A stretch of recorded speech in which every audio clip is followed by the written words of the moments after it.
शशाङ्कवन्दिनयनं वन्दे मुकुन्दप्रियं वन्दे भक्तजनाश्रयं च वरदं वन्दे शिवं शङ्करं शान्तं पदमासनस्थं शशिधरमुकुटं पञ्चवक्त्रं त्रिनेत्रं शूलं भद्रं च खड्गं परशुमभयदं दक्षिणाङ्गे वहन्तं नागं वाजं च घण्टां डमरुकसहितं शाङ्कुशं वामभागे नानालङ्कारदीप्तं स्फटिकमणिनिभं पार्वतीशं नमामि।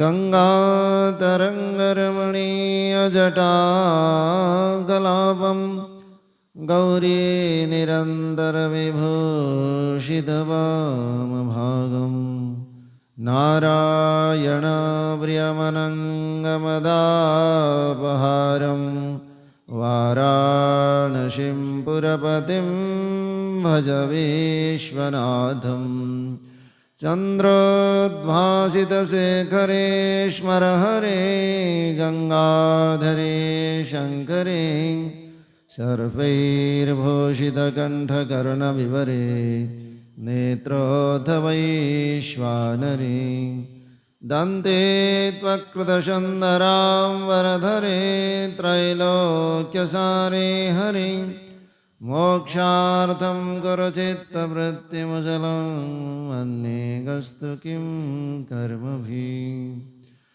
रामाय रामभद्राय रामचन्द्राय वेधसे रघुनाथाय नाथाय सीताय पतये नमः।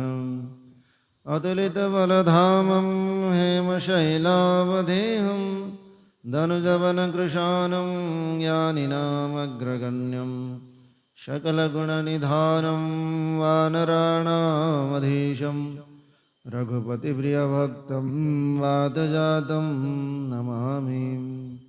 सर्वस्वरूपे सर्वेशे सर्वशक्ते समन्विते भयेभ्यस्त्राहिनो देवी दुर्गे देवी नमस्तुते।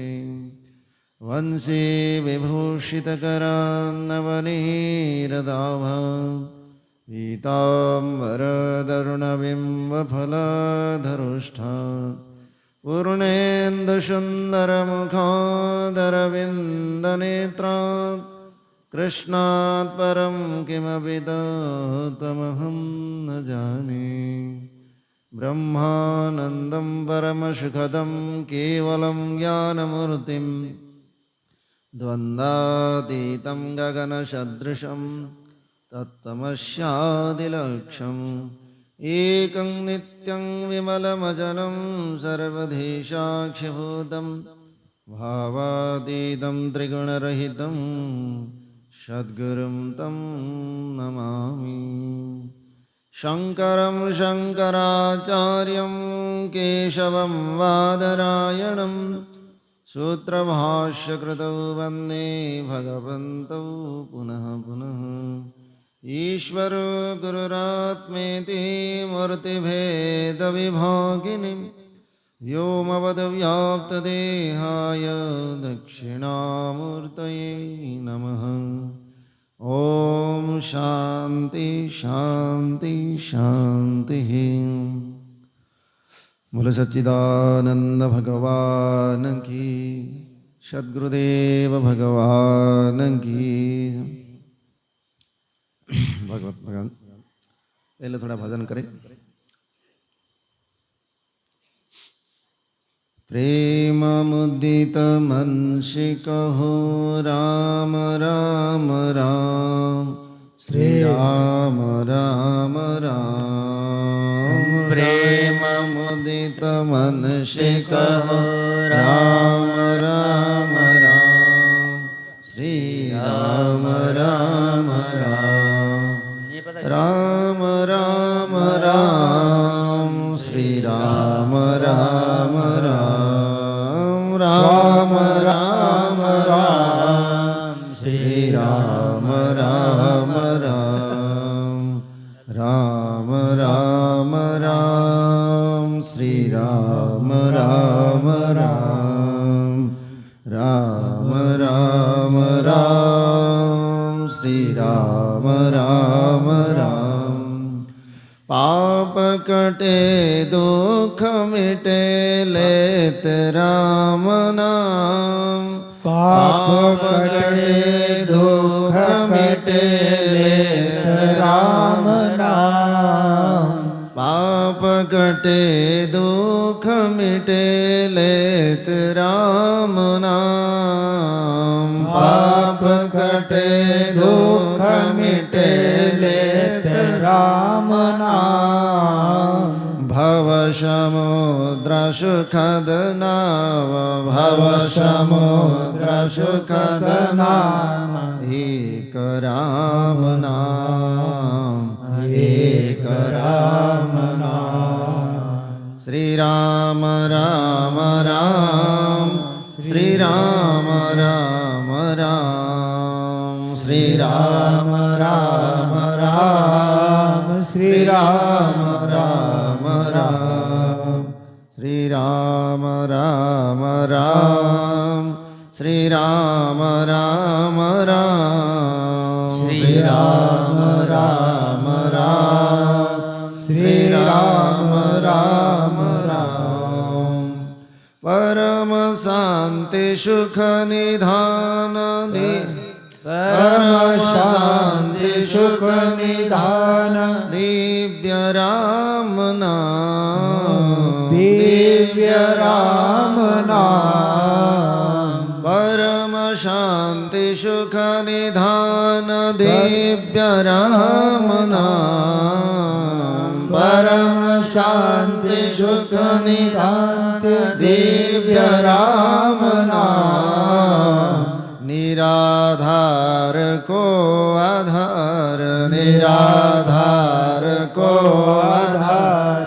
एक राम नाम, एक राम नाम। श्री राम राम राम, श्री राम राम राम। श्री राम राम राम, श्री राम राम राम। श्री राम राम राम, श्री राम राम राम। श्री राम राम राम, श्री राम राम राम। परम गोप्य परम इष्ट मंत्र राम नाम। परम गोप्य परम इष्ट मंत्र राम नाम। परम गोप्य परम इष्ट मंत्र राम नाम। परम गोप्य परम इष्ट मंत्र राम नाम। शांत हृदय सदा वसत, शांत हृदय सदा वसत। दिव्य एक राम नाम, दिव्य एक राम नाम। श्री राम राम राम श्री राम राम राम श्री राम राम राम श्री राम राम राम श्री राम राम राम श्री राम राम राम श्री राम राम राम श्री राम राम राम महादेव सतत जपत दिव्य राम नाम महादेव सतत जपत दिव्य राम राम महादेव सतत जपत दिव्य राम नाम महादेव सतत जपत दिव्य राम राम काशी मरत मुक्ति करत काशी मरत मुक्ति करत कहत राम नाम कहत राम नाम श्री राम राम राम श्री राम राम राम श्री राम राम राम श्री राम राम राम मात पिता बंधु सखा सब ही राम राम मात पिता बंधु सखा सब ही राम राम भक्त जनन जीवन धन भक्त जनन जीवन भक्त जनन जीवन धन भक्त जनन जीवन एक राम नाम एक राम नाम श्री राम राम राम श्री राम राम राम श्री राम राम राम श्री राम राम राम श्री राम राम राम श्री राम राम राम श्री राम राम राम श्री राम राम राम बोल श्यामपति रामचंद्र भगवान की श्री वृंदावन बिहारी लाल की पवन सुत हनुमान की कैलासपति शंकर भगवान की श्री काशी विश्वनाथ भगवान की श्री महाकालेश्वर भगवान की श्री ओंकारेश्वर भगवान की श्री पशुपतिनाथ भगवान की श्री भूतेश्वर महादेव की श्री सद्गुरुदेव भगवान की शब संत महापुरुषों की शब भक्त महापुरुषों की श्री शिव महापुराण की सत्य सनातन वैदिक धर्म की ओम नमः पार्वती वदये हर हर महादेव।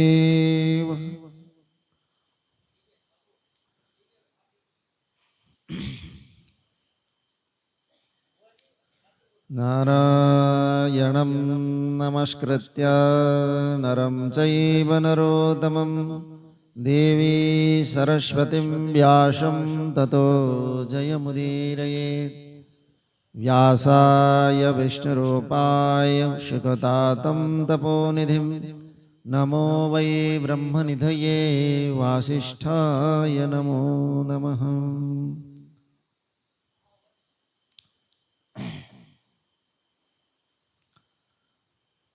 परम प्रेम स्वरूप परम कारुण्य परम शिवदास प्रातः स्मरणीय वंदनीय श्री सद्गुरुदेव के चरणों में वंदन और नमन।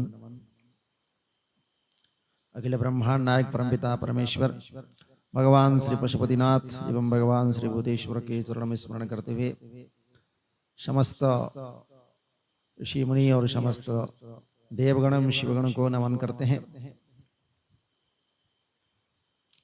उपस्थित दिव्यात्म स्वरूप समस्त भगवत प्रेमी सज्जन, भक्तिमयी मातृशक्ति,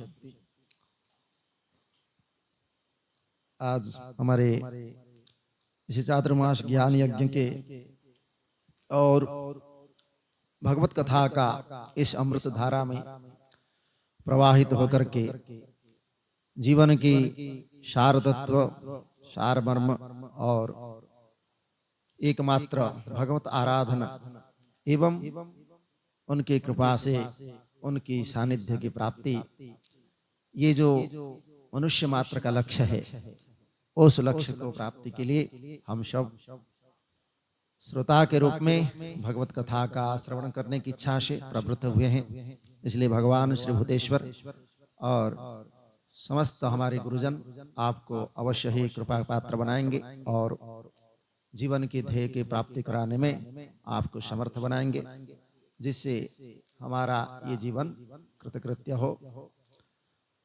अब हम आज के आश्विन मास कृष्ण पक्ष, ये द्वितीया का तिथि है, जिसमें हमारे पितृमास के रूप में पितृपक्ष का ये दूसरा दिन है। हम अपने पितरों की शांति के लिए तर्पण आदि का विधि का पालन अवश्य करें।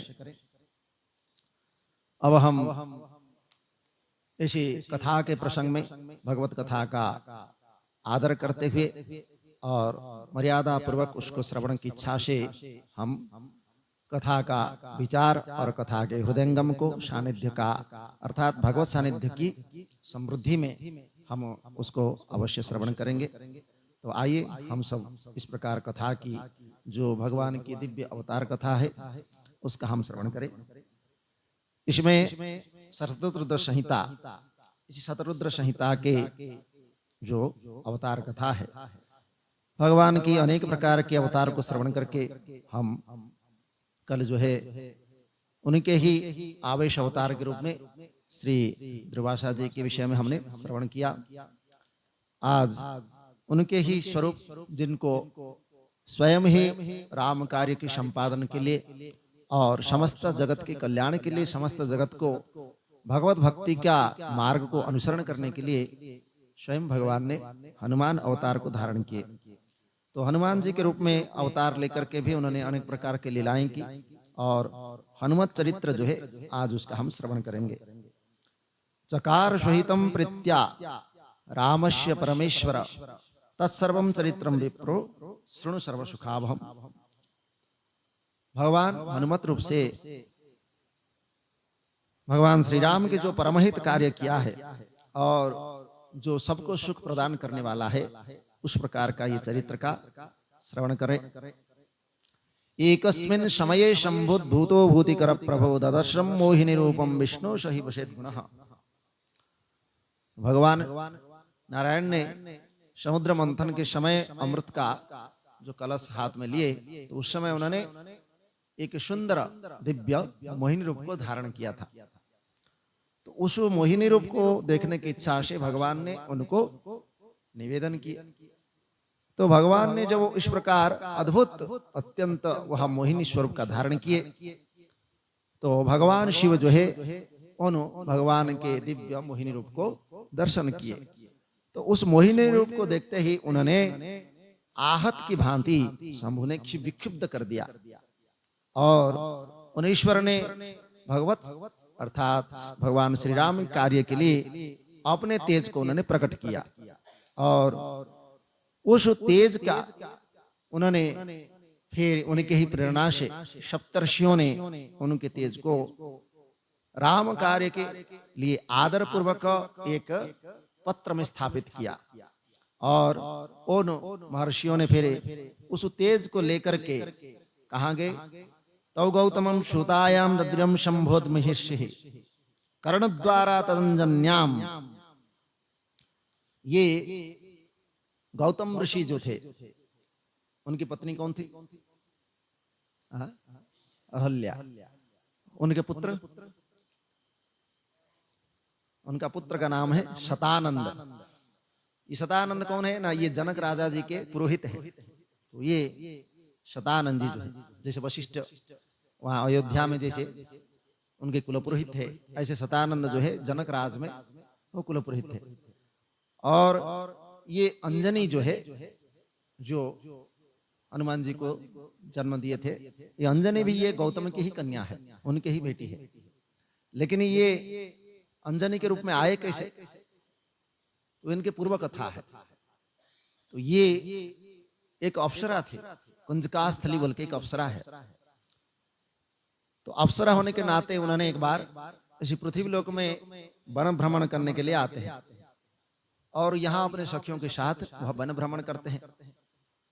तो वहां जैसे एक कन्या का चपल स्वभाव होता है, ऐसे उन्होंने ऐसे घूमते घूमते एक बाम्बी के पास गए और वहां जाजल्य ऋषि जो है तपस्या कर रहे थे। और वहां पर उनको देख करके वहां तो वो पूरा बिंबी बना हुआ था और जो दोनों उनकी आंख जो है वो चमक रहे थे। तो चमक रहे थे तो उन्होंने सोचा कि ये कोई विशेष कुछ वस्तु होगा। उन्होंने ऐसा सोच करके एक उठाया उन्होंने तिल्ली और उसको उन्होंने आंख में डाल दिया। तो आंख जो है उनका खून बहने लगे। तो उस समय उन्होंने तपस्या को भंग कर दिए। भंग होने पर उन्होंने तुरंत ही अमनी तपस्या से भंग होते देख करके वह तपस्या से उठे और उसका इस प्रकार दुस्साहस को देख करके उनको क्रोधित होकर के अभिशाप देने की इच्छा से बोले कि तुम जिस प्रकार एक चंचल मती बानर के समान मेरे साथ जो है अन्याय किया, तुम बानरी हो जाओ। तो इसीलिए उस कुंजकास्थली अप्सरा को उन्होंने अभिशाप दे दिया। तब वह अपने उन्होंने दोस्त को जाना, वो तो पहले जानते नहीं थे कि कौन है वो। तो दोस्त को जाना तो फिर उनके शरण में गए और ऋषि जो है महान तपस्वी थे, उन्होंने बोले कि ये शाप तो मैं आपस उसको ले नहीं सकता, तुमको तो उसका कर्म का फल भोगना ही पड़ेगा, परंतु तुम्हारे लिए मैं वरदान ये शाप कर सकता हूं कि तुम जब ऐसे भूलोक में बानरी के रूप में जन्म लोगी तो स्वयं भगवान रुद्र अपने अंश से तुम्हारे ही गर्भ से एक पुत्र का उत्पन्न करेंगे और वही पुत्र जो है परम भक्त और भगवान के बड़े वहां सेवा करने वाला और भगवान का परम भक्त होकर के समस्त संसार में भगवत नाम का प्रचार करने वाला होगा। तो इसलिए उन्हीं के अभिशाप से जाजल्य ऋषि के उन्होंने जो कुंजकास्थली जो तब अप्सरा थे वही अंजनी के रूप में फिर गौतम की कन्या के रूप में जन्म लेते हैं। और वही अंजन पर्वत पर जहां पर अभी भी त्र्यंबकेश्वर में है, जो गौतम तट बोलते हैं, गौतम क्षेत्र, उसमें रह करके तपस्या कर रही थी। तो उस अंजनी पर्वत पर तपस्या करते समय उन्होंने महर्षियों ने उस तेज को लेकर के राम कार्य के लिए उनके कान के माध्यम से पवन देवता का सहारा लेकर के उन्होंने उस तेज को उनके अंदर छोड़ दिया। तो इसलिए वह विवाह कहाँ के केसरी जो वानर राज थे केसरी, उनसे विवाह किया और वह भगवान शिव के रुद्र के अंश हुए और वायु देवता के साथ उनके गर्भ में प्रवेश किया, इसलिए उनका पवन पुत्र हो गया। और केसरी नंदन इसलिए हुए कि वह उनकी पत्नी है अंजना, तो अंजना उनकी पत्नी होने से वह केसरी नंदन भी हो गए। और भगवान का स्वयं अंश है इसलिए रुद्रांश से शंकर शुभन कहते हैं उनको, तो शंकर शुभन केसरी नंदन, इसके लिए उनका नाम प्रसिद्ध है। तो इसलिए यहाँ उनके कान में जैसे ही प्रवेश कर दिया तो ततश्च समयेता भानु, समय आने पर वहाँ तेज जो है महान बल तथा पराक्रम वाला और एक बानर शरीर वाला होकर के हनुमान के नाम से प्रकट हुए। बोलो श्री हनुमान महाराज की जय। तो ये महाबल जो कपीश्वर हनुमान है, वह जब छोटे ही थे, बचपन में ही, शिशु अवस्था में ही, उसी समय प्रातः काल उदय होते हुए वह सूर्य की बिंब को देखते हैं। तो सूर्य का बिंब जब उदय होते हैं तो बड़ा लाल होता है। तो उस सूर्य बिंब को छोटा फल जान करके उनको निगलने की चेष्टा करते हैं। तो वह मतलब उड़ करके जाते हैं और सूर्य मंडल में प्रवेश करके सूर्य को ही निगल जाते हैं। जब फिर वहां हाहाकार हो जाता है, सूर्य अगर निकल गया तो अंधकार छा जाएगा। हाहाकार हो गया, फिर तो सब देवता जाकर के किसी तरह प्रार्थना करते हैं कि भाई, फिर पवन देवता आदि को बुलाते हैं, सब प्रार्थना करते हैं। तब जाकर के उन्होंने फिर सूर्य को बाहर उगल देते हैं। तो उसके बाद उन्होंने, सब जानते हैं कि ये तो कोई सामान्य बालक नहीं है, सामान्य बालक ऐसा तो कर भी नहीं सकता। तो इसलिए उनको शिव अवतार जान करके देवताओं तथा ऋषियों के द्वारा उनको अनेक प्रकार के वर प्रदान किया जाता है। जैसे उनको वज्रदेह तनुदान अवदलन, तो बस शरीर वज्र के समान हो जाता है। अनेक प्रकार के सूक्ष्म रूप धारण भी कर लेते हैं, विराट रूप भी धारण कर लेते हैं, सब प्रकार के वर उनको प्रदान करते हैं। और जो भी शक्ति जो जिनके पास था वो समस्त शक्ति उनको प्रदान कर देते हैं, और किसी का उनके ऊपर किसी प्रकार की कोई प्रभाव नहीं होगा, ऐसा उन्होंने वरदान प्राप्त करते हैं। इसलिए उनको, जैसे जब युद्ध हुआ लंका में, तो कईयों ने उनके ऊपर कुछ अस्त्र शस्त्र छोड़ा। जैसे उन्होंने ब्रह्मास्त्र ही छोड़ दिए, इंद्रजीत ने, मेघनाथ, लेकिन वो ब्रह्मास्त्र का उनके ऊपर कोई असर नहीं हुआ। ब्रह्मा जी ने उनको वरदान दिए थे, मेरा अस्त्र का शस्त्र का तुम्हारा कोई असर नहीं होगा। तो इसलिए उन्होंने उस ब्रह्मास्त्र के उन्होंने सम्मान करते हुए स्वयं बंध गए, लेकिन उनका कोई हानि नहीं हुआ। दूसरा होता तो वहीं भस्म हो जाता। तो इसलिए वो ब्रह्म तेज को भी उन्होंने सहन कर लिया और बंधन होकर के चले जाते हैं। तो इसलिए कहते हैं कि ये देवताओं की और ऋषियों के द्वारा जो उनको वर प्रदान किया गया, इसलिए आज कभी भी आज तक उनको किसी प्रकार की कोई हानि कोई नहीं कर पाया। इसलिए हनुमान जी अपनी फिर सब वर प्राप्त करके माता के निकट जाते हैं और उनसे ये सबको जो घटना घटित हुआ उसको बताते हैं। इसके बाद तदज्ञा ततो धीर, यहाँ पर फिर माता की आज्ञा से फिर ज्ञान और विद्या को प्राप्ति करने की इच्छा से वह भगवान सूर्य के पास जाते हैं और वहां उनको गुरु के रूप में वर्ण करते हैं भगवान सूर्य को। और वहां पर हनुमान जी ने बिना यत्न के ही वहां जितने भी विद्याएं हैं सारे विद्या उनसे ग्रहण कर लेते हैं। और फिर इसलिए कहते हैं विद्यावान गुणी अति चातुर, समस्त विद्याओं की वह अधिष्ठाता है। और उसके बाद माता की आज्ञा को प्राप्त करके वह हनुमान जी सूर्य की आज्ञा से प्रेरित होते हैं, मतलब भगवान सूर्य उनको प्रेरणा देते हैं कि मेरे ही अंश से उत्पन्न हुए हैं एक वानर है सुग्रीव, उन सुग्रीव के पास तुम जाओ और वह सुग्रीव अपने ज्येष्ठ भ्राता जो बाली है उस बाली से तिरस्कृत है और उसको राज्य से निकाल दिया है। और वहां उसी के ही स्त्री जो है रुमा नाम की जो स्त्री है उस स्त्री का उसने हरण कर लिया है। इसलिए वह तिरस्कृत होकर के ऋष्यमुख पर्वत पर वह रहता है और तुम उसके जाकर के सहायता करो। इस प्रकार भगवान सूर्य उनको हनुमान जी को आदेश देते हैं। तो गुरु के आदेश से वह ऋष्यमुख पर्वत पर आते हैं और वहां सुग्रीव से उनके साथ भेंट करते हैं। तब वे सुग्रीव के ही मंत्री हो जाते हैं, अर्थात उनके सब कुछ जो कुछ कार्य है और जो कुछ उनका सुरक्षा है वही उनके दायित्व में रहते हैं। और वहां पर शिवजी के अंश से उत्पन्न वह परम बुद्धिमान कपिश्रेष्ठ हनुमान जी ने जो भी हित था, मतलब सुग्रीव जी के लिए उन सब जो हित उन्होंने किया।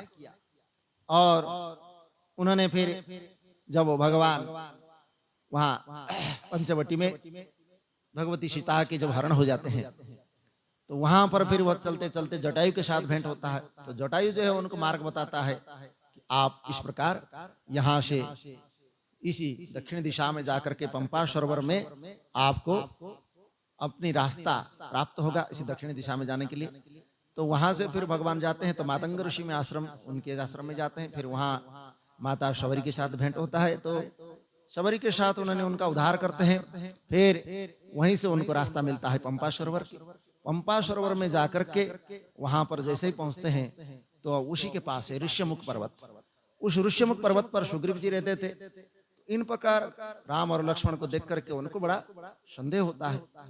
तो संदेह होने पर उन्होंने कौन है ऐसा धनुर्धारी वीर पुरुष कौन है और ये बाली ने भेजा है या कहां से आए हैं उसका जानने के लिए उन्होंने फिर हनुमान जी को भेजते हैं। हनुमान जी गुप्त वेश में जो है ब्राह्मण का वेश धारण करके वहां पर भगवान राम के पास पहुंचते हैं। वहां पहुंच करके वह दोनों ही वहां पर समझ लेते हैं मतलब वह पहले जो परिचय देते हैं तो जानने के बाद वो जानते हैं कि ये मेरे ही प्रभु है। तो फिर वहां अपना असली रूप में आते हैं और उनसे जाकर के उनकी शरणागत होते हैं और कहते हैं कि मैं आपका ही दास हूं और आपके ही शरण में आया हूं, इसलिए मुझे ग्रहण करें।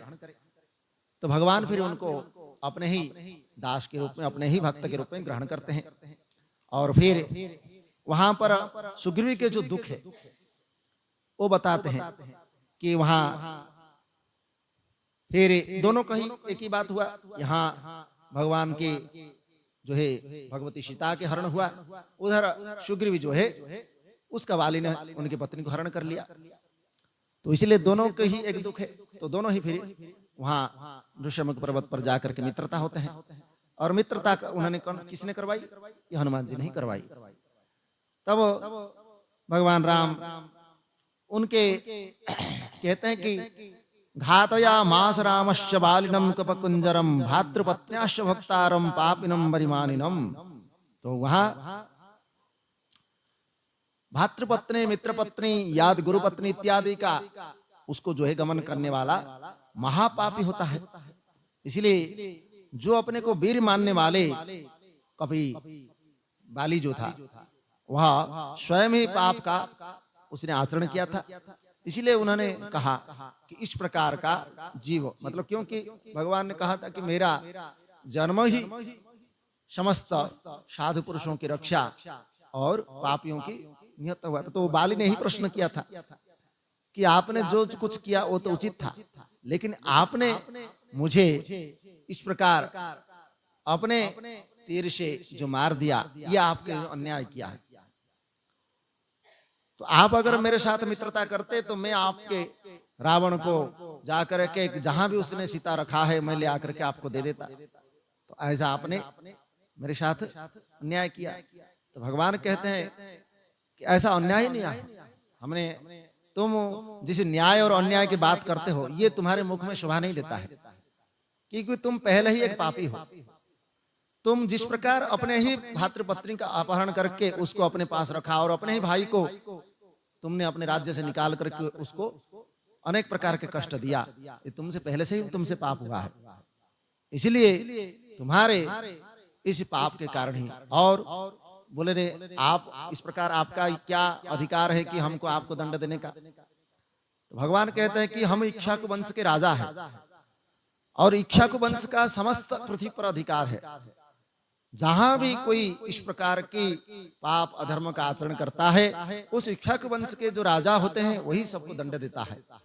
इसलिए तुम उसी ही जितने भी वन उपवन जितने भी राज्य है उन्हीं के अधिकार में आते हैं और तुम उस अधिकार के क्षेत्र में है, अर्थात तुम्हारा ये किष्किंध्या राज्य भी उस इक्ष्वाकु वंश के अधिकार क्षेत्र में है। इसलिए तुमको दंड देना ये उचित ही है। इसलिए इसमें तुम्हारा कहने का कोई औचित्य नहीं है। तो इसलिए वहां बाली का जो है भगवान वध कर देते हैं। और वहां पर महाबुद्धिमान हनुमान जी भगवान की आज्ञा से बहुत से वानरों के साथ फिर भगवती सीता की खोज में जाते हैं और सीता जी को वहां पर लंका में विद्यमान जान करके वहां जो कोई भी इतने बड़े विशाल समुद्र को लांघ नहीं सकता था, उस विशाल समुद्र को लांघ करके समुद्र को बड़ी शीघ्रता से अतिक्रमण करते हुए लंका में भी प्रवेश करते हैं। और वहां उन्होंने अनेक प्रकार के पराक्रम युक्त अद्भुत कार्य भी करते हैं।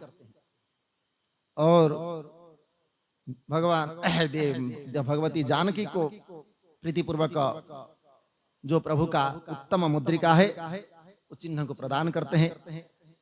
फिर जानकी के प्राणों की रक्षा करने वाला राम वृतांत सुना करके वहां पर उस वीर हनुमान जी ने शीघ्र ही उनके शोक को दूर करते हैं कि भगवान आपका अवश्य उद्धार करेंगे। उन्होंने फिर रावण की अशोक वाटिका को उजाड़ करके बहुत से राक्षसों का वहां वध कर देते हैं। फिर सीता जी के स्मरण चिन्ह लेकर के भगवान के पास लौटने लगे।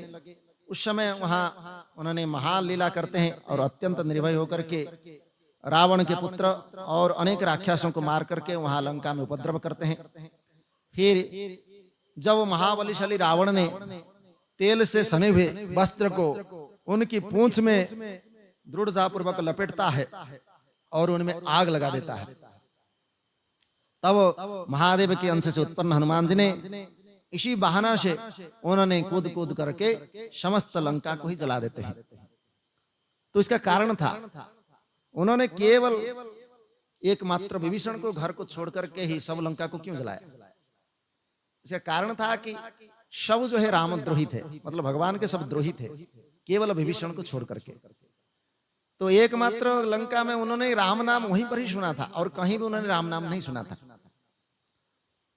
अब हनुमान जी कहते हैं कि मेरे प्रभु का जो द्रोही होगा, मेरे लिए मुझे अगर कोई कुछ कह दे तो मैं उसको सहन कर सकता हूँ, या मेरे साथ कोई इस प्रकार द्रोह कर ले तो मैं सहन कर सकता हूँ, लेकिन भगवान राम के साथ अगर कोई द्रोह करता है तो मैं उसको इस प्रकार नहीं छोड़ सकता।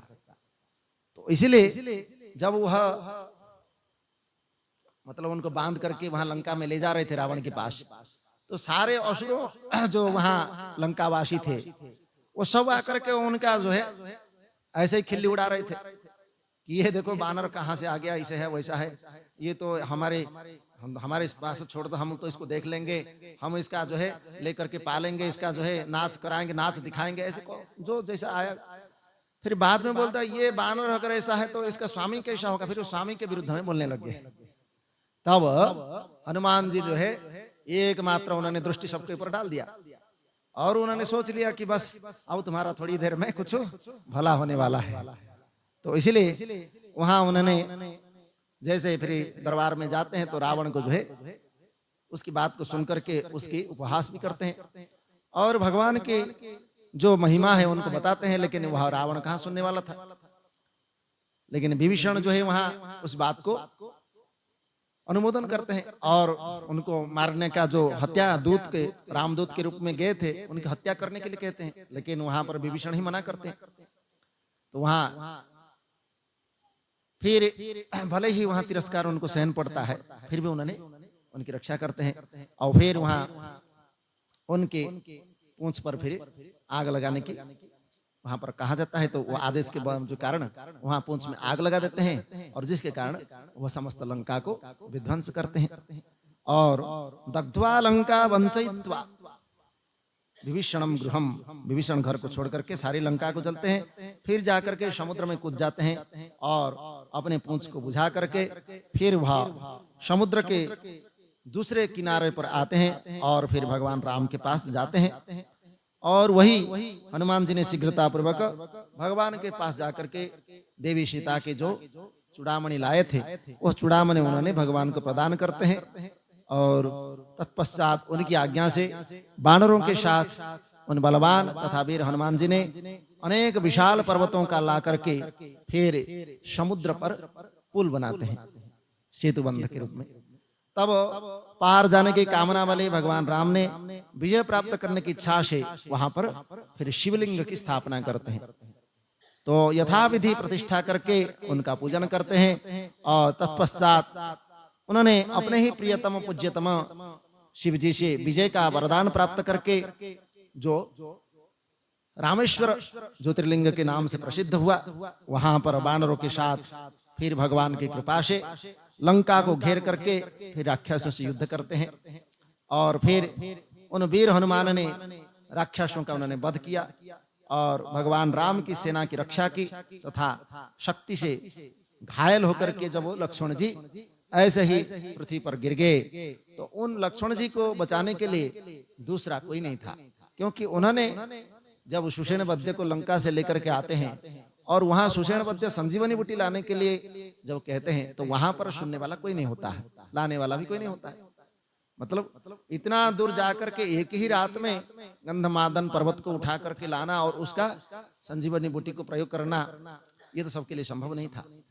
फिर भी यहाँ स्वयं जो पवन पुत्र है वह संजीवनी बूटी को जाकर के वहां से संपूर्ण पर्वत को ही उठा करके ले आते हैं और उस संजीवनी बूटी से वहां उनको जीवन भी प्रदान होता है और फिर लक्ष्मण का जीवन प्रदान करने वाला भी वही है और महान बल धारण करने वाले उन कपि ने बिना श्रम के ही परिवार सहित उन्होंने रावण का विनाश किया और फिर देवताओं को उन्होंने सुखी बनाया।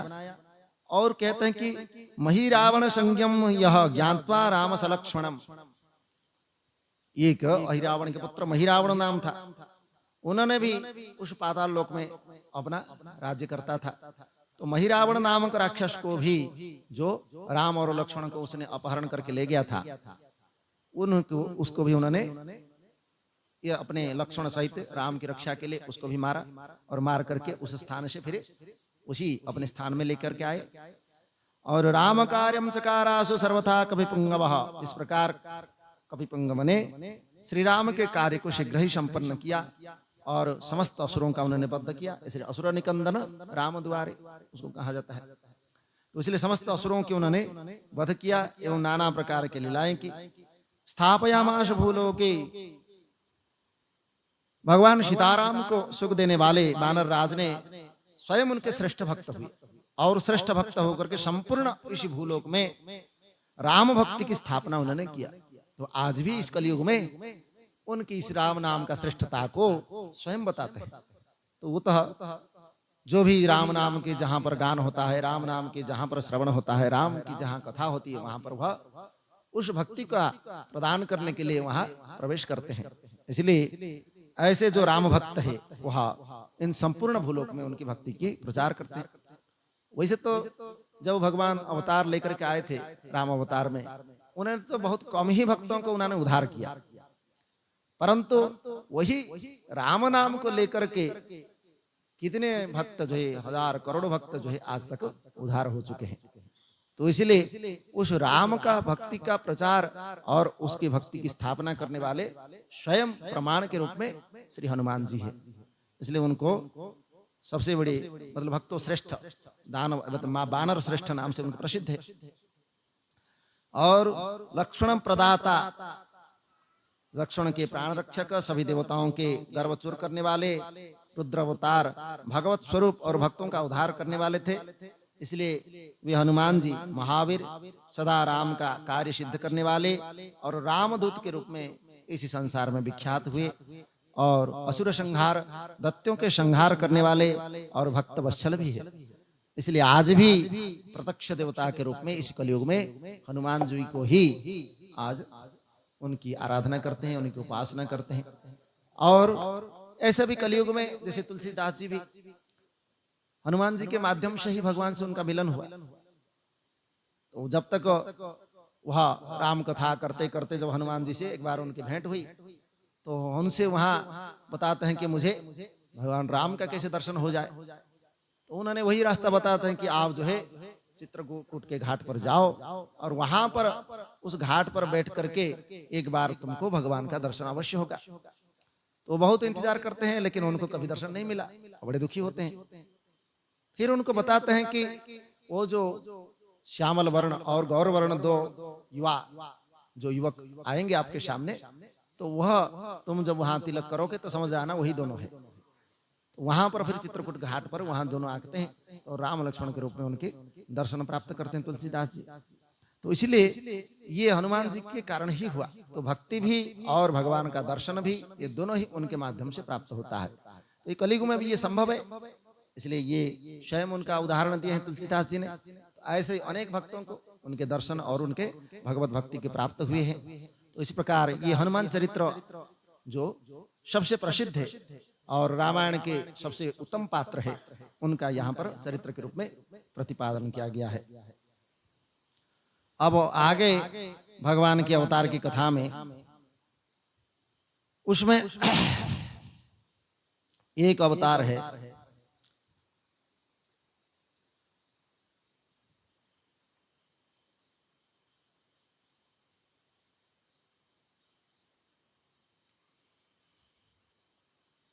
द्विजेश्वर अवतार। ये द्विजेश्वर अवतार मतलब भगवान ब्राह्मण के रूप में अवतार लिए थे। तो कैसे, वहां इस बात का यहां वर्णन किया गया है कि एक राजा थे भद्रायु बोल के, उस भद्रायु राजा का पहले भी हमने वर्णन किया था। तो वहाँ जो ऋषभ अवतार भगवान के हुए थे, उस ऋषभ अवतार में उस भद्रायु राजा के ही वह पुत्र के रूप में जन्म लिए थे। तो वह जो राजा भद्रायु है, उनकी धर्म की परीक्षा के लिए भगवान ने यहाँ द्विजेश्वर रूप में अवतार लिए थे। तो वहाँ भद्रायु ने यहाँ ऋषभ के प्रभाव के संग्राम में, अर्थात ऋषभ बड़े महान वीर थे, तो उनके प्रभाव से संग्राम में समस्त शत्रुओं को जीत करके उन्होंने राज्य सिंहासन प्राप्त किया। तो राजा चंद्रांगद की शिमंत्री नामक पत्नी से उत्पन्न सुंदर पुत्री कृतिमालिनी नाम की कन्या से जो उनकी पत्नी हुई, तो भद्रायु ने बसंत काल में अपने पत्नी के साथ वन विहार करने के लिए वहां जंगल में प्रवेश करते हैं। उसके बाद वह राजा वहां पर उस वन में विहार करते करते तब उनके धर्म की दृढ़ता की परीक्षा के लिए पार्वती सहित भगवान शिव ने वहीं पर एक लीला करते हैं। शिव जी और पार्वती जी द्विज दंपति बनकर के, ब्राह्मण पत्नी बनकर, मतलब दोनों पति पत्नी बनकर के, फिर वहां अपने लीला से एक मायामय व्याघ्र बाघ को बना करके वो वन में आते हैं।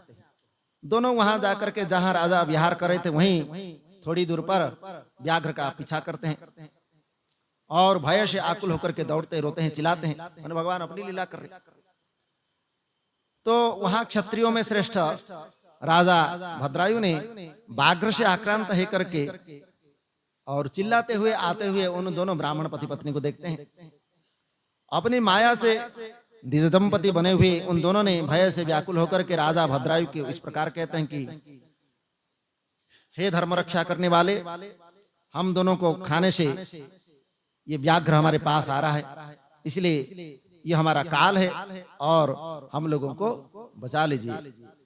अब उन राजा ने इन दोनों के इस प्रकार करुण पुकार को सुन करके शीघ्रता पूर्वक उस मायावी व्याघ्र को जाकर के जैसे उनको सामने आया, तो उन्होंने उस व्याघ्र ने उस श्रेष्ठ, मतलब उनके जो स्त्री थे, मतलब ब्राह्मण के रूप में, तो वो स्त्री को पकड़ लिया और इस प्रकार कह करके रोती हुई उस स्त्री को भयंकर व्याघ्र ने ग्रास बना लिया।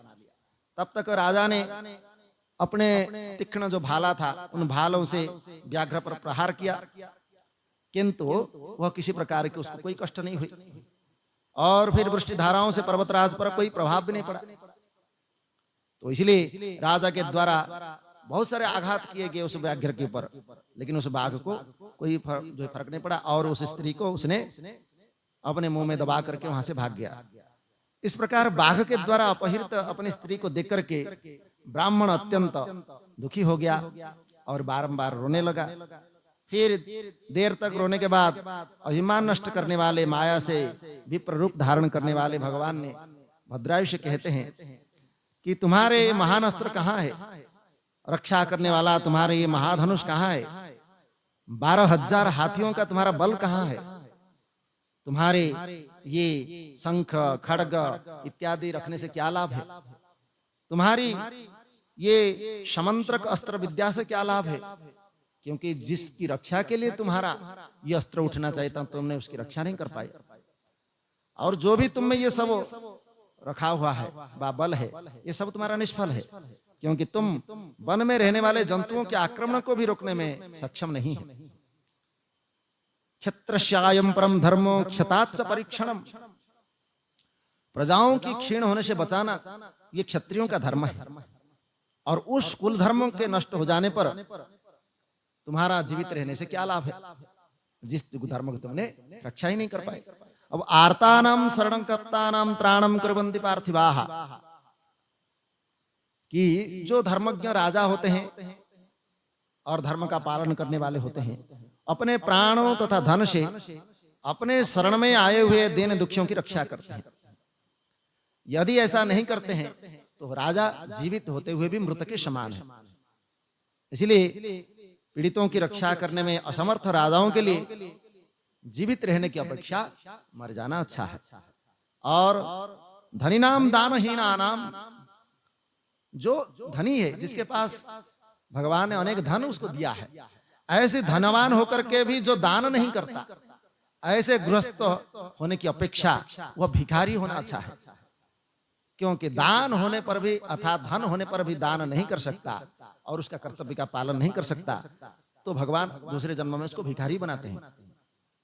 तो इसलिए वरम विषाननम प्राज्ञैरवग्निम प्रविशेनम, अनाथ दीन एवं आर्तजनों की रक्षा करने में जो सक्षम नहीं है, उनके लिए इसी संसार में जहर खाना ही अच्छा है या अग्नि में प्रवेश करना ही अच्छा है।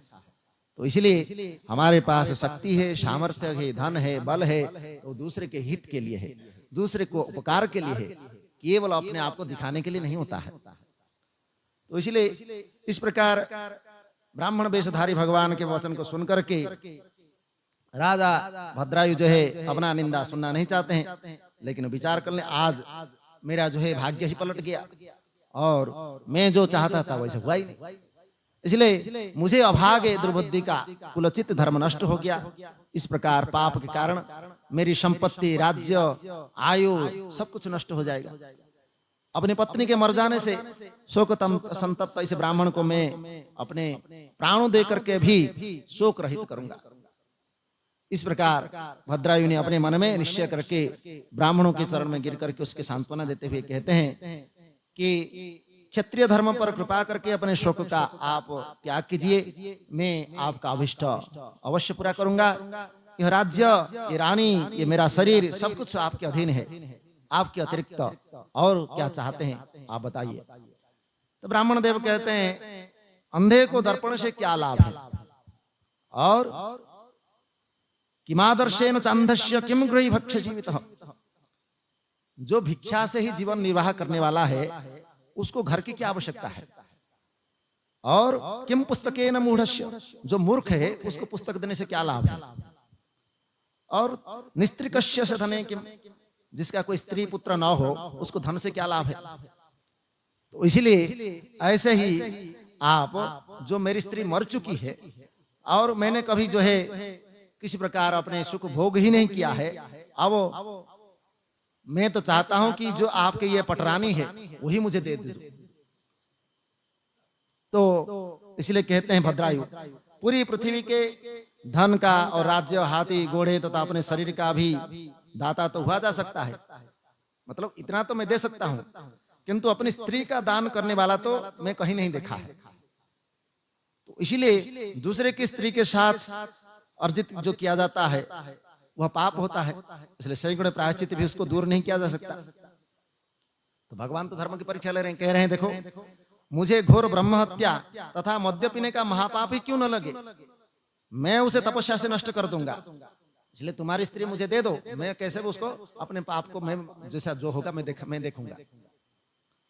अब मुझे अपनी स्त्री प्रदान करो। अब भयभीतों का रक्षा करने में असमर्थ होने के कारण आपको निश्चित रूप से नरक की प्राप्ति होगी।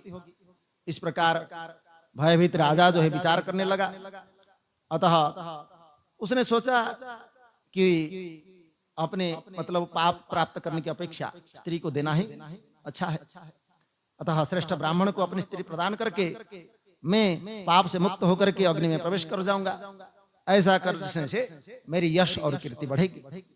मन में ऐसा विचार करके राजा ने अग्नि को प्रज्वलित किया और ब्राह्मण को बुला करके जल लेकर के संकल्प के साथ अपने पत्नी के दान कर दिया, और फिर उसके बाद स्वयं स्नान करके पवित्र होकर के और भगवान को प्रणाम करके अग्नि की 3 बार प्रदक्षिणा करता है, और फिर भगवान शिव जी का तो भक्त थे ही, फिर ध्यान करता है, फिर वहां पर उस अग्नि में जब कूदने के लिए जाता है तो वहां पर स्वयं भगवान उसको रोक लेते हैं और वहां पर भगवान स्वयं अपने स्वरूप में प्रकट होते हैं।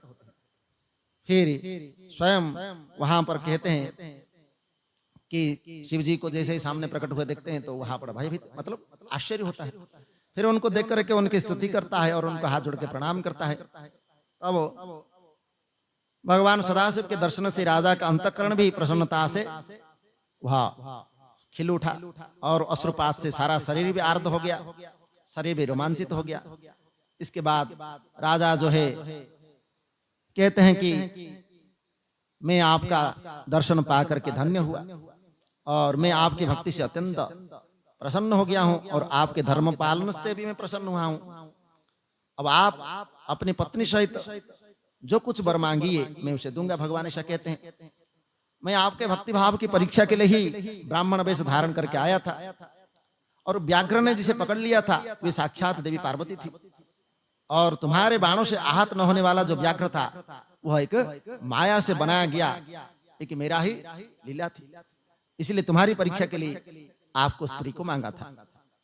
अब ये वचन सुन करके वह राजा कहता है कि हे नाथ, मेरा एक ही वर है कि आप परमेश्वर ने सांसारिक ताप से संतप्त मुझको प्रत्यक्ष दर्शन दिया, फिर भी यदि आप अपनी कृपा से वर देना चाहते हैं तो मैं वरदाताओं से श्रेष्ठ आपसे यही वर मांगता हूं कि माता के साथ मेरे पिता वज्रबाहु तथा स्त्री के सहित मैं आपके चरणों का सदा दास बन जाऊंगा।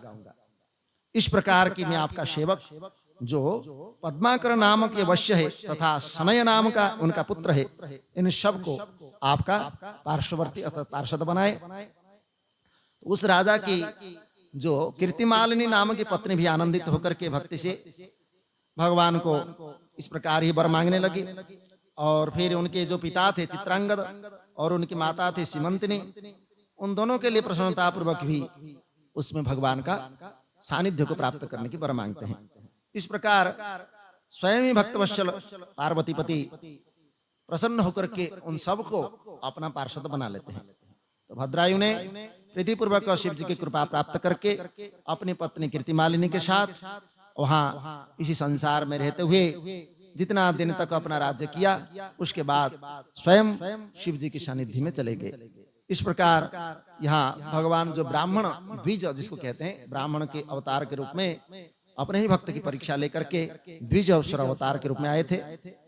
अब यहाँ आगे जो कथा है उसमें भगवान जो है अवधूतेश्वर अवतार में आते हैं, अवधूत स्वरूप उनके, इसमें भी वह भक्त की परीक्षा लेने के आते हैं। अब यहाँ भी एक भिक्षु अवतार है, भिक्षु वर्य। इस अवतार की कथा में ये भी बड़ा रोचक कथा है। यहाँ के शिव जी के इस अवतार का जो वर्णन किया गया है, यहाँ उन्होंने भक्त पर दया करके और भक्तों की किस प्रकार भक्ति को महत्ता बता जाए उसके लिए भिक्षु अवतार उनका हुआ था।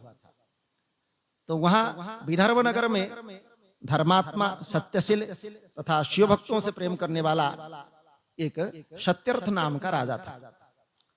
उसने धर्मपूर्वक पृथ्वी का पालन करता और शिव धर्म से सुखपूर्वक निवास करते हुए उस राजा का बहुत समय बीत गया। किसी समय उस नगर को अवरुद्ध करने वाले बहुत से शाल्व राज बोलते जिसको, शाल्व राज क्षत्रिय वीरों के साथ राजा का घोर युद्ध हुआ। उन शाल्व वीरों के साथ भयानक युद्ध करके वह राजा नष्ट हो गए। विदर्भ राज दैवयोग से उनके द्वारा मार दिया गया। और शाल्वों के द्वारा रणभूमि में उस राजा के मृत्यु हो जाने पर बचे हुए सैनिक व्याकुल से हो मंत्रियों के साथ उस राज्य से भाग गए। उसके बाद उस राजा की एक रानी थी जो गर्भवती थी। वह शत्रुओं के द्वारा घिरे होने पर भी रात्रि के समय में बड़े यत्न के साथ वह उस नगर को छोड़ करके बाहर चली गई। और वहां पर शोक से संतप्त वह रानी भगवान शिव का स्मरण करते हुए पूर्व दिशा की ओर बहुत दूर तक चली गई। इस प्रकार शिव जी की दया से सुरक्षित वो रानी नगर से जब वो प्रातः काल समय एक जगह पर पहुंची तो एक सरोवर को उन्होंने देखा।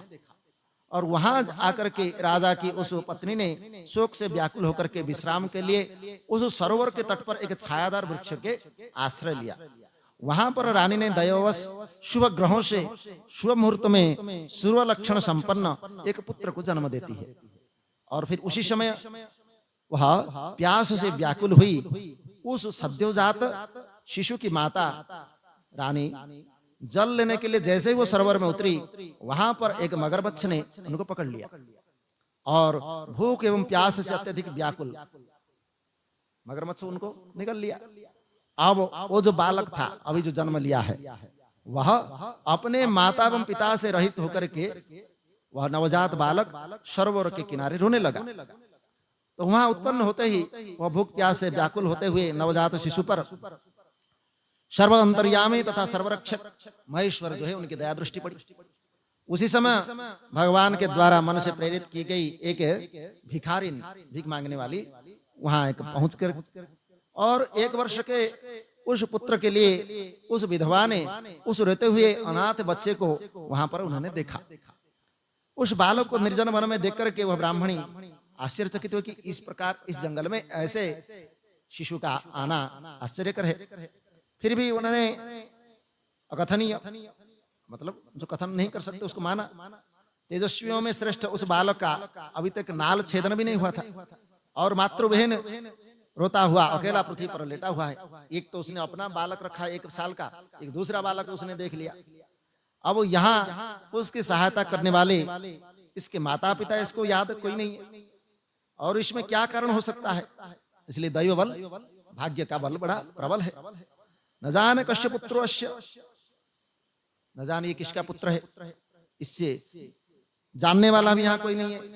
और जिससे इसके जन्म के विषय में मैं पूछूं कि ये किसका पुत्र है और कहाँ है, किस कुल का है, फिर भी इस पर तो दया आ रही है। मैं अब इस बालक को अपने पुत्र की तरह पालन करना चाहती हूँ, परंतु इसके कुल जन्म आदि का ज्ञान न होने से इसे छूने का साहस भी नहीं होगा। क्योंकि अपरिचित व्यक्ति का, अपरिचित जो है कोई भी चीज का अगर हम लेते हैं तो हमारे लिए वह घातक भी हो सकता है। इसलिए कहते हैं जब वह श्रेष्ठ ब्राह्मणी अपने मन में इस प्रकार का विचार कर रही थी, उसी समय भक्तवत्सल भगवान दया करते हुए और जो सर्वेश्वर है वह भिक्षु का रूप धारण करते हैं। तो भिक्षु का रूप धारण करके वहां पर पहुंचते हैं और बालक के विषय में जो जानने की इच्छा रखने वाली वह जो ब्राह्मणी थी उसके संदेह को वहां दूर करते हैं।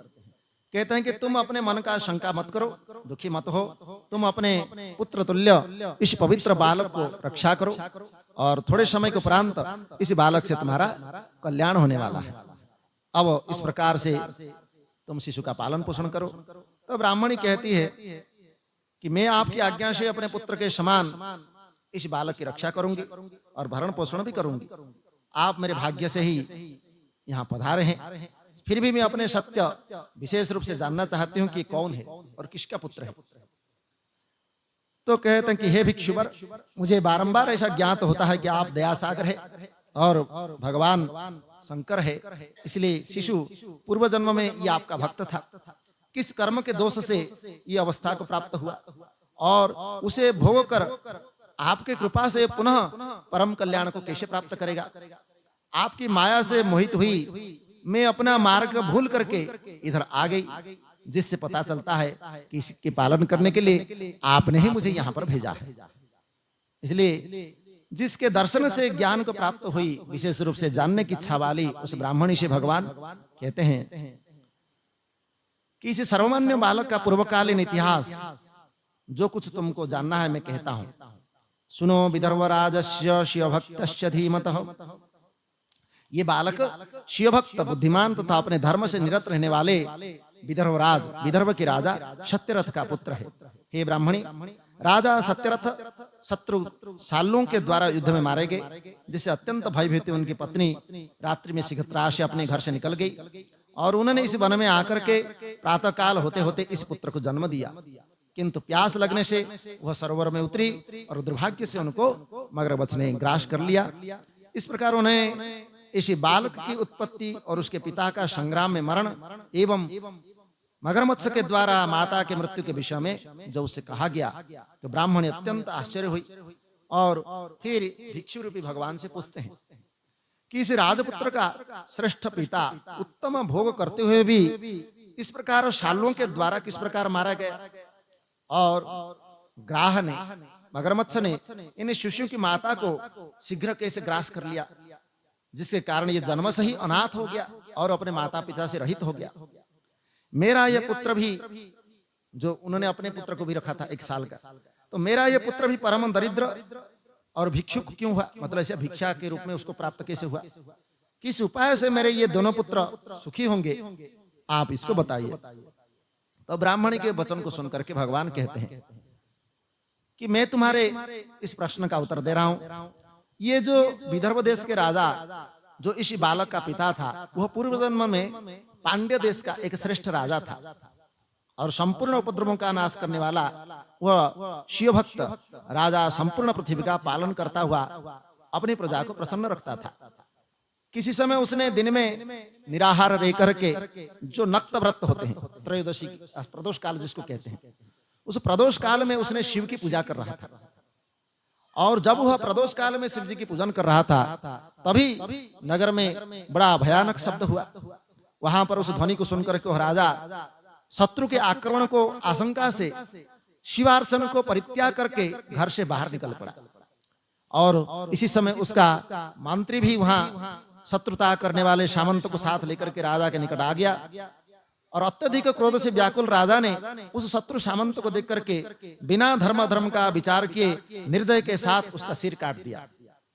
और असमय ये असस पूजाम ताम मूर्चिष्ट निर्धनुपः, उस शिव पूजा को समाप्त किए बिना ही अपवित्र तथा नष्ट बुद्धि वाले राजा ने रात में ही प्रेम पूर्वक भोजन करके और वह सो गया।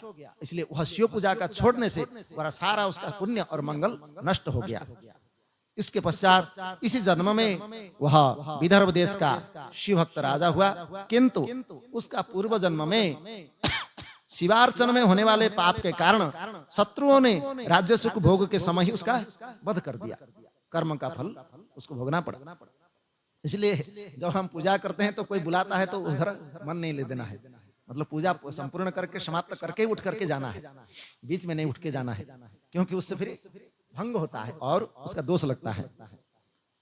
इसलिए पूर्व जन्म में जो उसका पुत्र था वही इसी जन्म में भी हुआ, किंतु शिव पूजा के व्यतिक्रम से यह ऐश्वर्य से रहित हो गया। अर्थात शिव पूजा से जो उसको संपत्ति राज्य प्राप्त होना था उससे वह रहित हो गया। और इसकी माता ने पूर्व जन्म में अपनी सौतन को छल से मरवा दिया था। इसी पाप से उसको इस जन्म में मगरमच्छ ने ग्रास कर लिया। इसीलिए सब अपने अपने कर्म का फल है। तो इसलिए ऐसा प्रवृत्ति रेशेषाम, मैंने जो जैसा कर्म किया उसका वैसे ही जो भाग्य में लिखा है घटित हुआ है। इसलिए सारा वृतांत अब मैंने तुमको बता दिया। और भक्ति पूर्वक शिव की अर्चना न करने वाले मनुष्य इसी लोक में अवश्य दरिद्र होते हैं और परलोक में भी उनको परमलोक मतलब दूसरे अगर जन्म में भी उनको उस दरिद्र का सामना करना पड़ता है।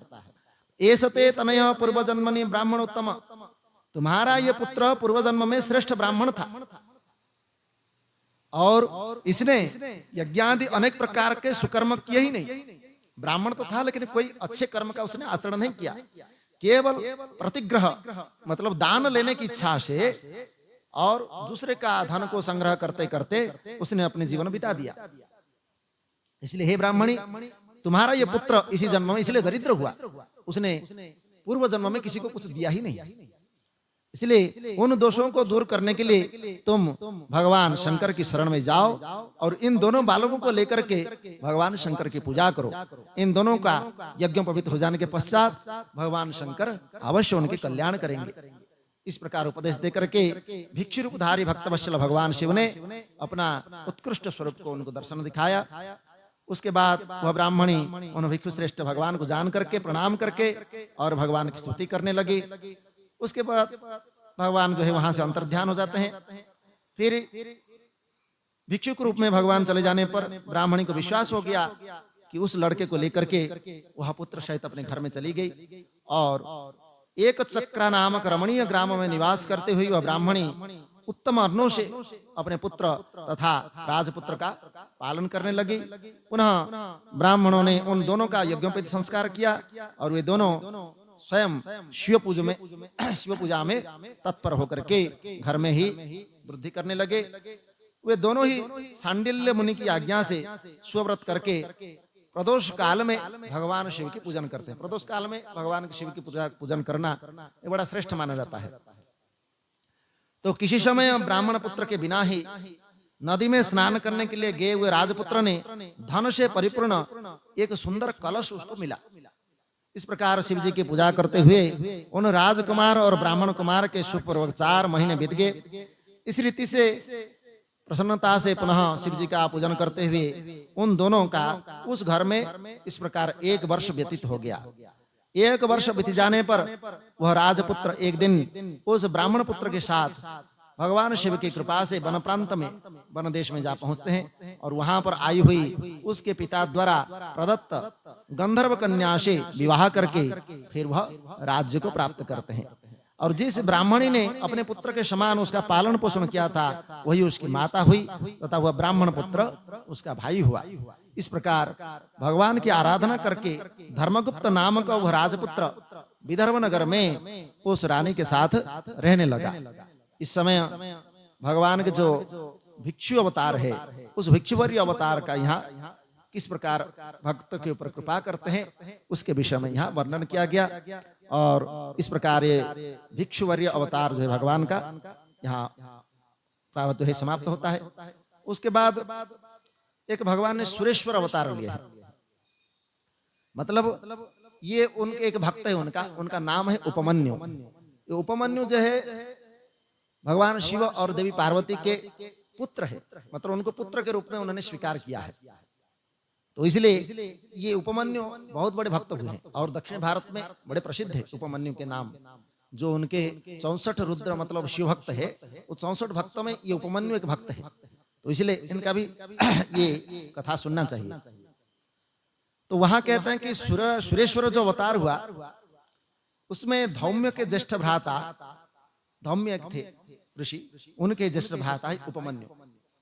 तो उनका यहाँ पर कहा गया कि व्याघ्रपाद, मतलब एक ऋषि थे व्याघ्रपाद बोल के, उस व्याघ्रपाद का पुत्र थे उपमन्यु। तो वह परम बुद्धिमान सजन का प्रिय था और अनेक प्रकार के जन्मांतरीय तपस्या से, मतलब अनेक जन्म की तपस्या से वह सिद्ध पुरुष थे और मुनि के पुत्र रूप में उन्होंने उत्पन्न हुए थे। और वह उपमन्यु जब बालक थे तभी अपने माता के साथ मामा के घर में एक दिन जाने लगे। मामा के घर में जान करके, और दैव योग से वो दरिद्र थे, मतलब कुछ खाने के लिए उनको नहीं था, वैसे ही कहीं जो अकिंचन रूप से अर्थात जो हमारा उंच वृत्ति है चुन चुन करके कहीं से ला करके उसी को ग्रहण करना उंच वृत्ति था। तो इसलिए उनके पास खाने के लिए इतना कुछ था नहीं। अब जब उन्होंने एक मामा के घर में गए तो वहां पर उन्होंने थोड़ा सा दूध जो है पी लिया था। अब दूध के प्रति उनकी लालसा बढ़ गई। अब अपने घर में तो उन्होंने कभी दूध पिया ही नहीं था, तो मामा के घर में जैसे ही दूध पिया तो फिर उसकी आदत अभ्यास हो गया। तो फिर माता से बार बार दूध मांगने लगे। तब पुत्र के वचन को सुनकर के तपस्विनी माता ने घर के भीतर प्रवेश किया। अब सोचा कि कहां से दूध ला करके दूं। तो माता ने कहा, उंच वृत्त्या जीवान मादे स्वष्टाटम जलनेता। उंच वृत्ति जो गिरे हुए जौ आदि जो होते हैं उसको चुन चुन करके उन्होंने एकत्र किया और उसका आटा बनाया और उसको पानी में घोल करके वो दूध जैसा ही हो जाता है। तो उस जौ के आटे को घोल करके उनको दूध ये पी लो बोल करके दे दिए। अब वो तो सफेद ही दिख रहा था तो उसको उन्होंने पी लिया, लेकिन उन्होंने पहचान लिया ये तो दूध का स्वाद इसमें है ही नहीं। तो इसीलिए बोला कि आप जो है ये कृत्रिम दूध को पी करके वह दूध नहीं है बोल करके इस प्रकार जो माता से बोलने लगा। तो पुत्र का इस प्रकार रोते हुए सुन करके माता को बड़ी दुखी हो गई।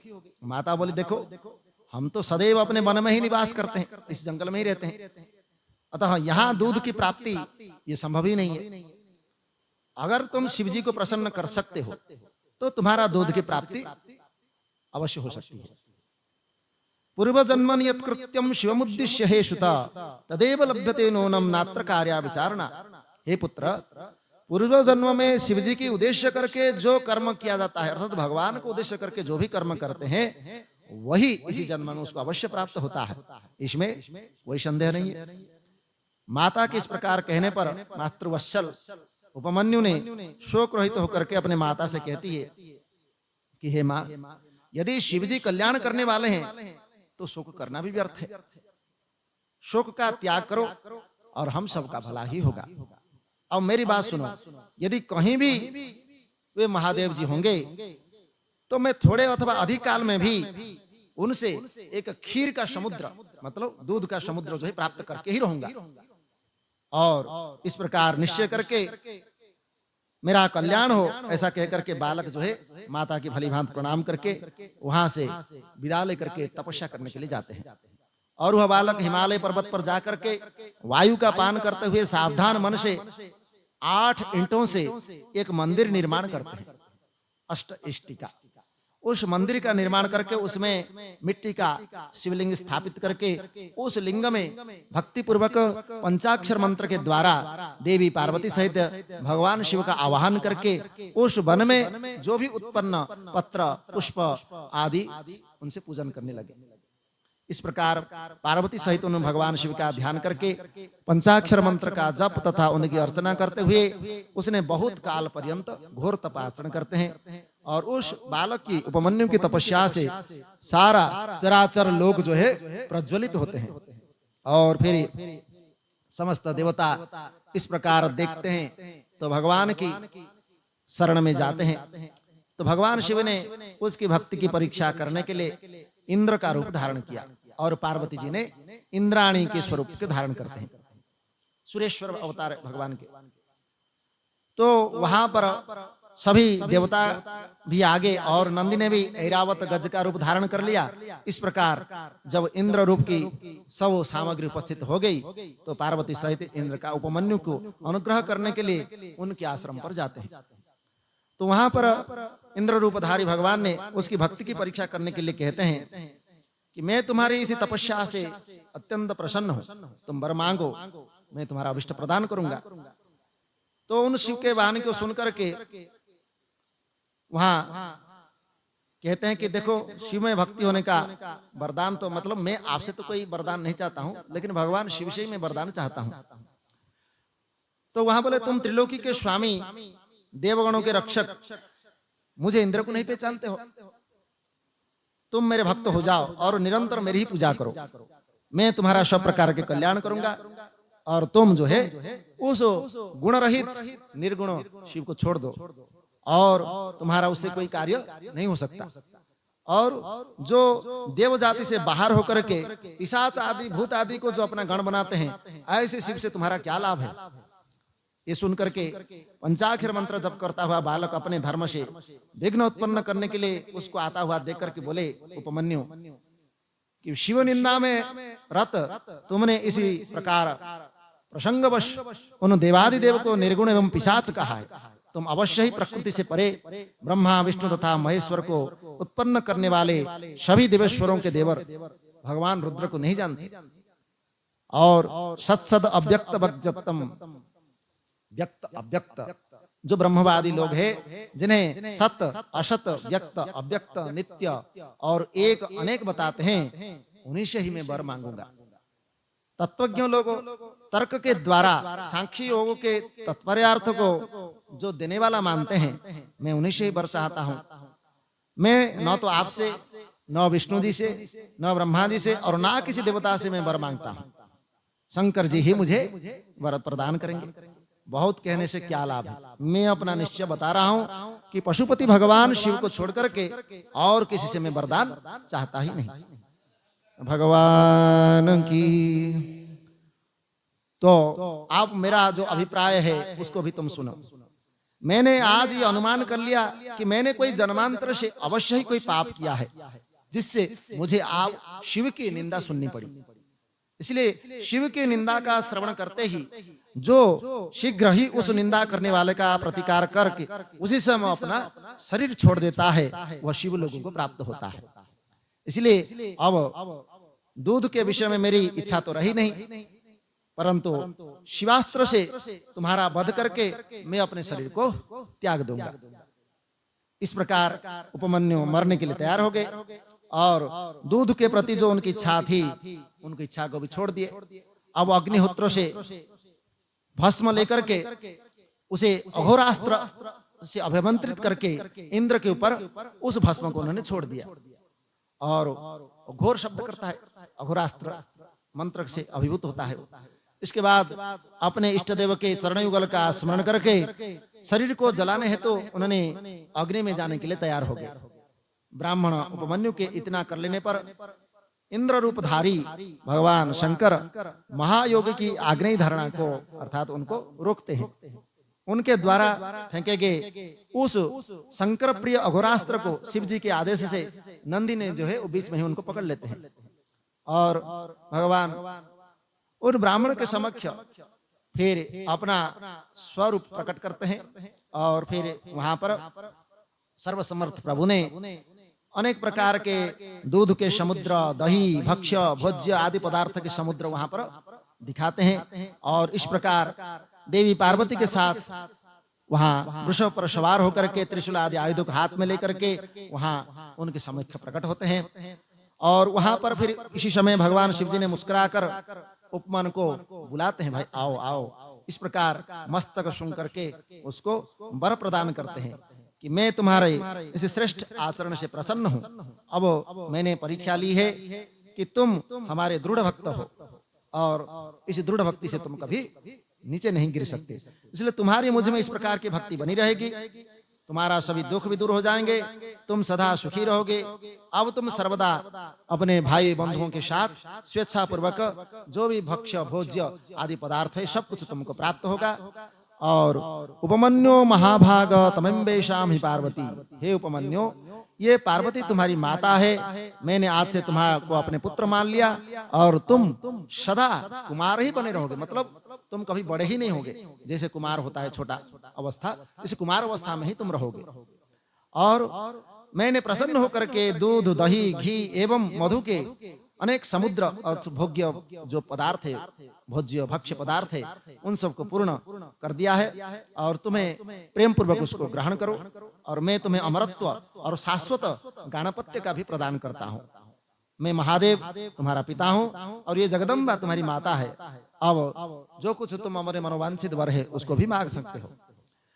तुम अजर अमर दुख से रहित यशस्वी परम तेजस्वी दिव्य ज्ञानी और स्वयं मेरे ही स्वरूप हो जाओ। इसके बाद प्रसन्नचित शिव जी ने उनके घोर तप का स्मरण करके पुनः उपमन्यु को दिव्य वरदान प्रदान करते हैं। एक पाशुपात व्रत, पाशुपात ज्ञान, भाषण अभिक्षमता, व्रत योग और स्वयं शिव पद भी प्रदान करते हैं।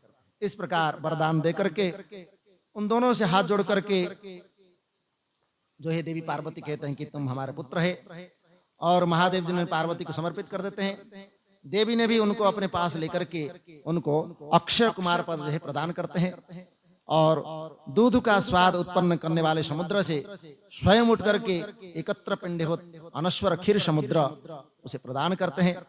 फिर क्योंकि वहां देवी पार्वती अपने अंगुष्ठ, ये जो अंगुष्ठ है उसी से ही वह उस क्षीर समुद्र को उत्पन्न किए थे, इसलिए आज भी उस दक्षिण में जहां पर वहां भगवान का जिसको हम अग्निलिंगेश्वर मतलब जहां अरुणाचलेश्वर है, अरुणाचल में एक पार्वती सागर है।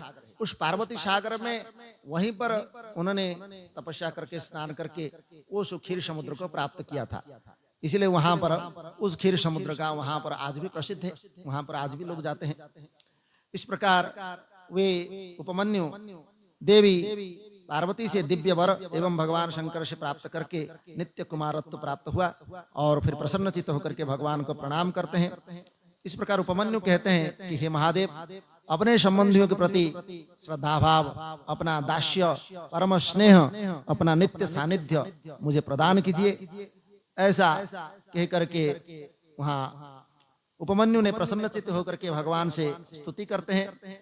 भगवान कहते हैं तुम धन्य हो और विशेष रूप से तुम मेरे भक्त हो, तुमने मुझसे जो कुछ मांगा है वह मैंने तुमको प्रदान किया है, इसलिए तुम सर्वदा दुख रहित और सबके पूज्य भी माने जाओगे। इसलिए आज भी वहाँ जो मंदिर है, शिव मंदिर है, उपमन्यु की वहाँ पूजा होती है। जो भी उनके शैव शक्त जो भक्त है उनके अंदर इनकी भी पूजा होती है। तो इसलिए कहते हैं कि तुम्हारा बांधव, तुम्हारा गोत्र एवं तुम्हारा कुल अक्षय बना रहेगा और मुझ में तुम्हारी शाश्वत भक्ति भी बनी रहेगी। मैं तुम्हारे आश्रम में नित्य निवास करूंगा, तुम इच्छानुसार जब तक चाहो तब तक इस लोक में निवास करो और तुम्हें किसी भी वस्तु के लिए कभी इच्छा ही नहीं रहेगी प्राप्त करने की, इसलिए तुम सदा पूर्ण काम रहोगे। और इसके बाद प्रसन्नचित्त उपमन्यु भगवान शंकर से श्रेष्ठ वर प्राप्त करके अपने माता के समीप जाते हैं और अपने माता को सारा वृत्तांत निवेदन करते हैं। माता बड़े जो है प्रसन्न होती है और फिर सब प्रकार के सुख को प्राप्त करते हैं। इस प्रकार भगवान के जो सुरेश्वर अवतार है उसका यहाँ पर वर्णन किया गया, जो सबको सदा सुख प्रदान करने वाले हैं। इसलिए भगवान किसी भी प्रकार से जो भी हमारा, एक तो कोई भी भक्त है, कोई भी महापुरुष है, तो एक दिन में तो कोई भक्त नहीं बन जाता है, महापुरुष नहीं बनते हैं। वो तो अनेक जन्म संसिद्ध ततो याति पराम गतिम, अनेक जन्म की हमारी साधना और अनेक जन्म की हमारी तपस्या के बल से हम एक न एक दिन भगवान को अवश्य प्राप्त करते हैं। और जिस दिन भगवान का सानिध्य हमको प्राप्त हो गया, फिर ये संसार की कोई शक्ति हमको रोक नहीं सकता। इसलिए कर्म तो हम करते हैं और कर्म किए बिना हम एक क्षण भी रह नहीं सकते। अब जब कर्म का आचरण करते हैं तो हमारे जीवन में इस प्रकार का ध्येय होना चाहिए कि हम इस कर्म के माध्यम से भगवत प्रसन्नता के लिए ही कर रहे हैं, और हम इस संसार से किसी को प्रसन्न कर भी नहीं सकते, चाहे कोई भी हो। केवल हमारे कर्म से हम भगवान को ही प्रसन्न कर सकते हैं, और भगवान को प्रसन्न करने के लिए किसी की अभिष्ट की आवश्यकता ही नहीं। हम जैसा भी है, जो भी है, जहां पर भी है, उसी अनुसार हमारा कर्म का हम आचरण कर सकते हैं। इसलिए साधना सोच करके, कभी प्लानिंग करके, कभी किसी को बता करके साधना नहीं होती है। साधना तो वहीं से शुरू होता है जहां आप हो। आपका जीवन में जो जो कर्म का कारण शुभ लक्षण होता है, वो सब शुभ कर्म आपका साधना ही होता है। परंतु मैं कभी जाकर के एकांत में बैठ करके, हिमालय में बैठ करके फिर वहां साधना करूंगा, ये तो संभव ही नहीं है। वो तो समय आने पर जब आपका इस प्रकार की मतलब परिवेश भगवान स्वयं उत्पन्न करेंगे, तो तब आप उस परिवेश में, उस परिस्थिति में आप जाकर के साधना कर भी सकते हैं। लेकिन इस समय मेरे पास क्या है, भगवान ने मुझे क्या दिया है और उसके साथ मैं क्या कर सकता हूं, उसी के विषय में ही चिंतन करना चाहिए। अगर हम इस समय घर में है और घर के ही परिवेश में रह करके हम भगवान का कुछ कार्य, भगवान के लिए कुछ करना चाहते हैं, तो इस परिवेश में रह करके भी हम कर सकते हैं।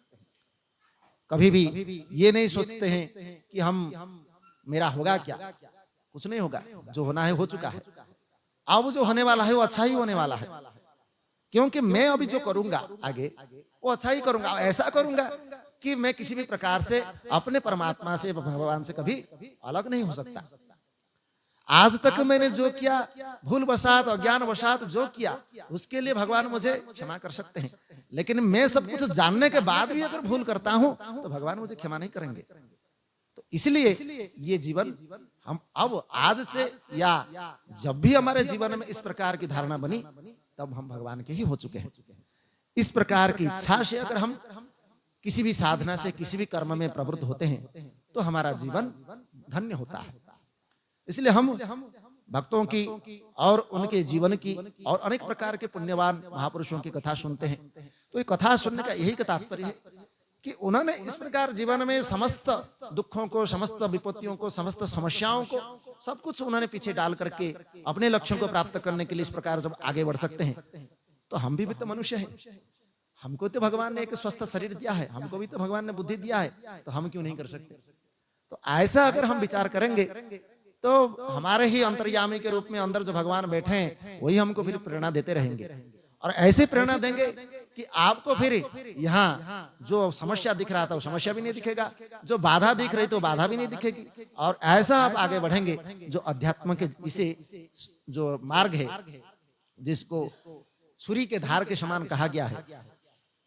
ऐसे तो हम सोचते हैं कि बस हमारा ऐसे भजन कर लिया, पूजन कर लिया और कुछ कर लिया तो ऐसे पूरा कर लिया, उससे नहीं होता है। उससे अगर होता तो फिर हम दुखी नहीं होते। मतलब अगर भजन पूजन करने से अगर हमारा जीवन सार्थक हो जाता तो हम दुखी नहीं होते। दुखी इसलिए है कि हमारा वो सार्थक हुआ ही नहीं। जिस दिन हमारा ये भजन पूजन साधना ये सार्थक हो गया, उस दिन इन दुखों से हमारा कोई मनोवृत्ति बदलेगी ही नहीं। और जिस दिन मनोवृत्ति नहीं बदली और हम भगवान में अपने जीवन को लगा लिया, तो समझ लो आपका बेड़ा पार हुआ।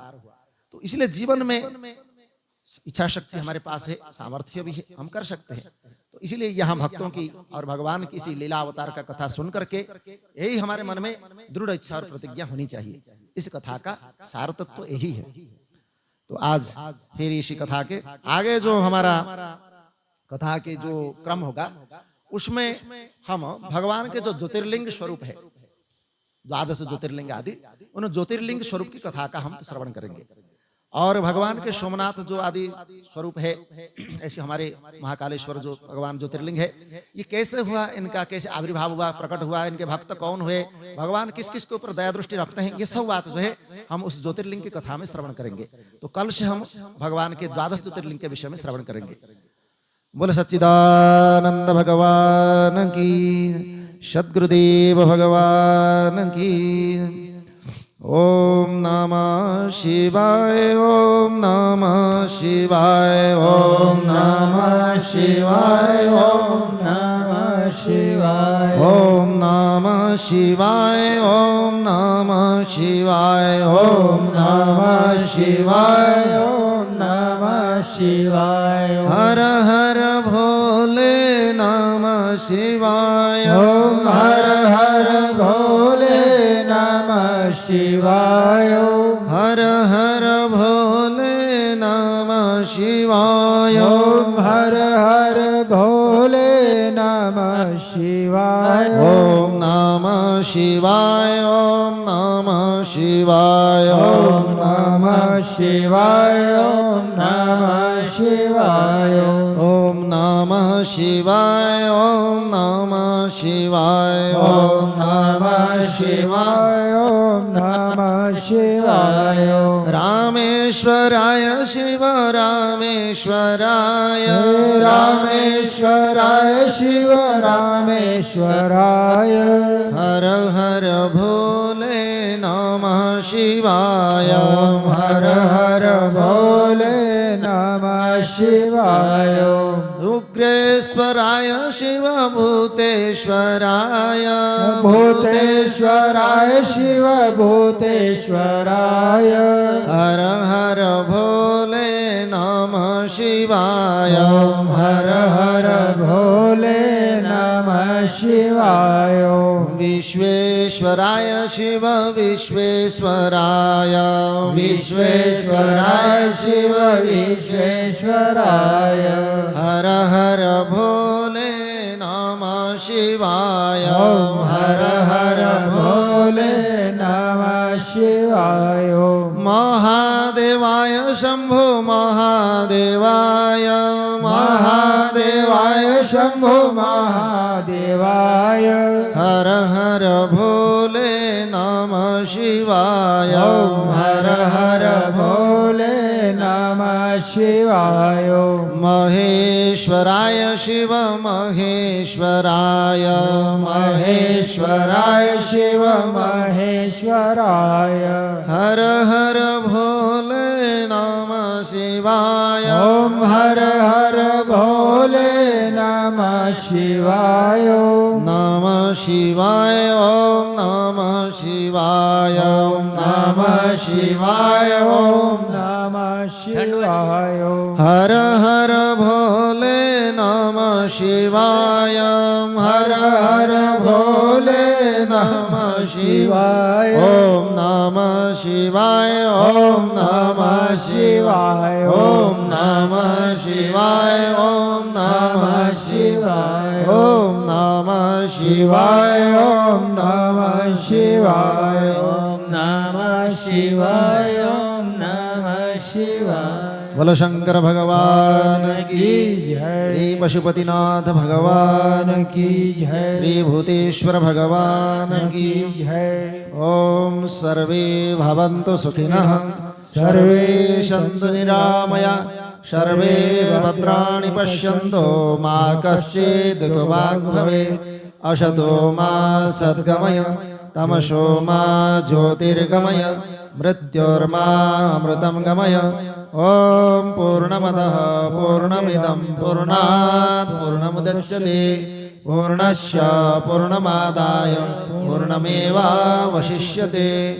ओम शांति शांति शांति। भगवान त्र्यंबकी जो स्वरूप है, मृत्युंजय स्वरूप भगवान का स्मरण करके हमारे समस्त रोग और समस्त व्याधि को विनाश करने के लिए महामंत्र का उच्चारण करें। ओम त्र्यंबकं यजामहे सुगंधिं पुष्टिवर्धनम्